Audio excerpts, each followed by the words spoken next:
সীমান্তে পশিনো হত্যার প্রতিবাদে দেশের সীমান্তবর্তী জেলাগুলোতে মানববন্ধন ও বিক্ষোভ মিছিল করেছে 11 দলীয় ঐক্যজোটের নেতাকর্মীরা। সীমান্তে হত্যা দেশের স্বাধীনতা ও সার্বভৌমত্বের জন্য উদ্বেগজনক বলেও দাবি করেন বক্তারা।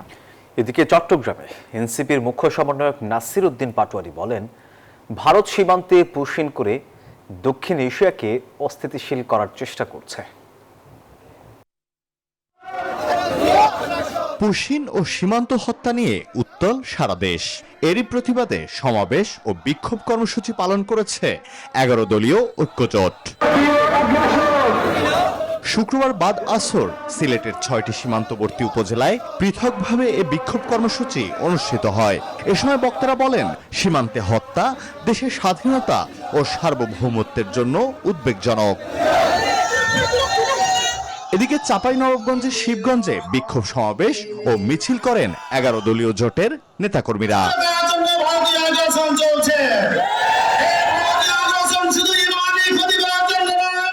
লালমনিরহাটে বিক্ষোভ সমাবেশে বক্তারা সংখ্যা প্রকাশ করে বলেন, জোর করে পুশিনের ঘটনা দেশের সার্বভৌমত্ব ও মানবাধিকারের জন্য হুমকি। বাংলাদেশে ইন্ডিয়া যে পুশিনের নীতি অবলম্বন করে আসছে, আমরা এটা ঘোর বিরোধী। মূলত চাচ্ছে যে একটা ইস্যু তৈরি করে বাংলাদেশ এবং ভারত যাতে এটা দ্বন্দ্ব তৈরি হয়, পুশিনের বিপক্ষে, আমরা সীমান্ত হত্যার বিপক্ষে।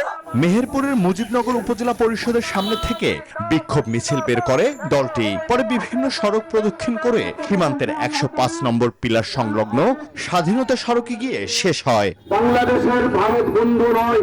এদিকে সীমান্তে নিরাপত্তা জোরদার ও দেশের সার্বভৌমত্ব রক্ষার দাবিতে সাতক্ষীরার ভোমরা স্থলবন্দরেও সমাবেশ ও প্রতিবাদ সভা করেন দলটির নেতাকর্মীরা।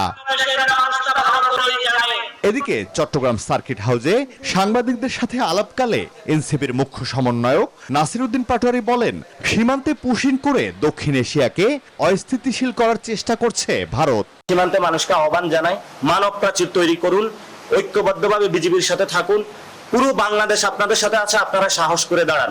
এছাড়াও একই দাবিতে নীলফামারী, ফেনী সহ সীমান্তবর্তী জেলাগুলোতে বিক্ষোভ ও প্রতিবাদ সমাবেশ করে দলটি। Desk report, news 24।